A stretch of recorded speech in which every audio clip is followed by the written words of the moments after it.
বিসমিল্লাহির রহমানির রহিম। আজকের আলোচনা সূরা নং ৩৫, সূরার নাম ফাতির, আয়াত নং ১০, বিষয় সম্মান ও ইজ্জত। এই আলোচনা সর্বসৃষ্টির মালিকের অনুদানিত আল কোরআনের সহায়তায়, আয়াতের সহায়তায় এবং কোরআনের নিদর্শনা উপস্থাপনের মাধ্যমে বর্ণনা উপস্থাপন করা হইবে। আলহামদুলিল্লাহ, সর্বসৃষ্টির মালিক আল্লাহ রব্বুল আলামিন বর্ণনা করেন, মা কানা ইউরিদু ইজ্জাতা ফালিল্লাহি ইজ্জাতুল জামিয়া। সর্বসৃষ্টির মালিক বলেন, এই মাকামের ভিতরে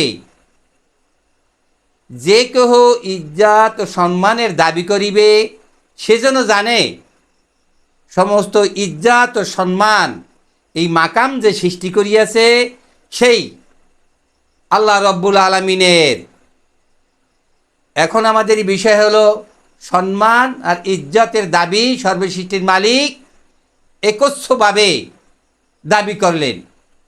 যারা আমরা এই আয়াতকে বিশ্বাস করিব, তারা সর্বসৃষ্টির মালিককে বাধ্যতামূলক সম্মান ও ইজ্জত দিয়ে কথা বলতে হইবে।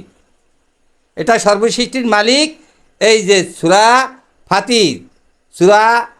ফাতিরের ১০ নং আয়াতে আল্লাহ রব্বুল আলামিন বলেন, মা কানা ইউরিদু ইজ্জাতা ফালিল্লাহি ইজ্জাতুল জামিয়া। যারা এই আয়াতকে বিশ্বাস করে, এই আয়াতের প্রতি যারা ঈমান আনিয়াছে, তারা একমাত্র সম্মান এবং ইজ্জত, আমাদের বাংলা ভাষায় সম্মান এবং ইজ্জতের মান বহনকারী যে শব্দগুলি আছে, বাক্যগুলি আছে, তা সর্বসৃষ্টির মালিকের সম্মান ও ইজ্জত দেওয়ার জন্য সম্বোধন করতে হইবে। এই দাবি আল্লাহ রব্বুল আলামিন করছেন, এই সূরার দলিল আছে।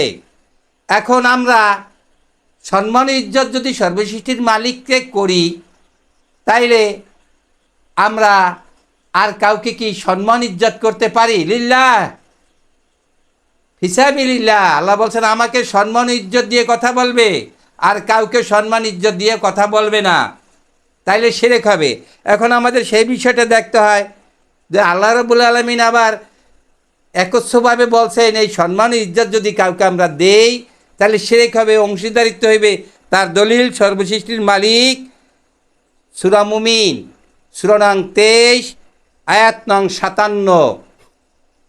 ইন্নাল্লাযীনা হুম মিন খাশিয়াতি রাব্বিহিম মুশরিকুন। সর্বসৃষ্টির মালিকের এই ইজ্জতের আয়াত, একচ্ছ ইজ্জত তার, এই আয়াত যারা না মানবে তারা কি? মুশরিক।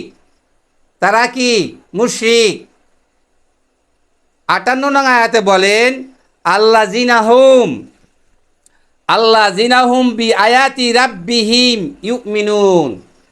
যারা এই আয়াত, সম্মানিত আয়াত মানল এবং আমাকে সম্মান করলো, আমার সম্মানের আর অন্যকে সম্মান করে অংশীদারিত্ব করিল না, তারাই মুমিন। আবারও আমরা শুনি এবং দেখি, সূরা মুমিনের ৫৮ নং আয়াতে আল্লাহ রাব্বুল আলামিন বলেন, আল্লাযীনা হুম বি আয়াতি রাব্বিহিম ইউমিনুন।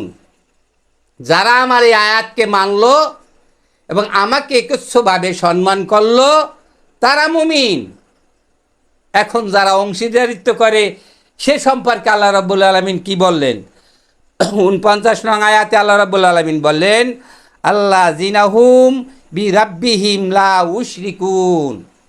যারা এই সম্মানিত আয়াতের বিষয়বস্তুকে আমার সপক্ষে, আমাকে সম্বোধন না করে কোনো মানুষকে সম্মান ও ইজ্জতের সম্বোধন করিল, তারা শিরক করিল। আল্লাযীনা হুম বি রাব্বিহিম লা ইউশরিকুন। যারাই শিরক করিল তারা মুশরিক, তারা মুমিন নয়, তারা মুশরিক। এখন আমাদের এই আয়াত যদি আমরা এই 3টি আয়াত মান্য করি, সূরা ফাতিরের 10 নং আয়াত এবং সূরা মুমিনের 58 এবং 59 নং আয়াত যদি আমরা ভালো করে দেখি, যারা এই কোরআন পাঠ অধ্যয়ন করি তারা ভালো করে দেখি যে একমাত্র ইজ্জতের মালিক সর্বসৃষ্টির মালিক। আর এই ইজ্জতের আয়াত যদি আমরা অন্যমান্য করি তাহলে আমরা মুশরিক। আর এই ইজ্জতের আয়াত যদি মান্য করে ইজ্জত সর্বসৃষ্টির মালিকের সপক্ষে আমরা সম্বোধন করি তাইলে আমরা মুমিন। আর যারা এই 59 নম্বর আয়াতে বলেন আল্লাহ জিনাহুম বি রাব্বিহিম লা ইউশরিকুন, যারা এই সম্মানের শিরক করলো, একে অপরকে সম্মান দিল এবং সম্মানের সম্বোধনীয় সমস্ত বাক্য মানুষের জন্য ব্যয় করলো, সর্বসৃষ্টির মালিককে সম্মান দিয়ে কথা বলল না, তারা মুশরিক। তারা মুশরিক। এই আয়াত যারা মান্য করে তারা মুসলিম। তাই আল্লাহ রাব্বুল আলামিনের বিশ্বাসের যে আয়াত বলছেন, এই আয়াতের প্রতি বিশ্বাসী আমরা সেই সম্মানিত ইজ্জতের যত বাক্য আমাদের ভাষায় আছে তার সর্বসৃষ্টির মালিকের সম্বোধনে আমরা ব্যয় করিব। যেমন আপনি, আপনার, আপনি, আপনার। এখন বলা যেতে পারে তাই মানুষকে কি বলবো? সর্বসৃষ্টির মালিক যখন সম্মানের দাবি করলেন তখন মানুষকে কোরআনের ভাষায় ও ব্যাকরণের ভাষায় বলতে হইবে মহব্বাতীয় শব্দ। মহব্বত যে শব্দের মধ্যে বিনিয়োগ করলে মহব্বত বুঝায়, ওই শব্দগুলি মানুষের সম্পর্কে ব্যবহার করতে হবে। যেমন তুমি, তোমার, এই ধরনের কথা। এখন ইজ্জতের কথাই কয়টা আর মহব্বতের কথা কয়টা সেটা আমাদের ভাগ করে নিব। ইজ্জতের সমস্ত কথা আমাদের ভাষায় বাক্য বিনিয়োগ করলে ইজ্জত বুঝায়, তার সর্বসৃষ্টির মালিকের সপক্ষে যারা ব্যয় করবে তাদেরকে আল্লাহ রাব্বুল আলামিন মুমিন বলছে। যারা ব্যয় করবে না তাদেরকে মুশরিক বলছেন, যারা শিরক করবে তাদেরকে কাফের বলছেন। এটা আমরা এই 3টি আয়াতের মাধ্যমে আমরা সুন্দর করিয়া এই কোরআন দেখাই দিলাম। কোরআন আয়াতের বুঝে নিব। আশা করি সমস্তই আমরা আল কোরআনের আয়াতে বিশ্বাসী যারা তারা সর্বসৃষ্টির মালিককে সম্মান দেব।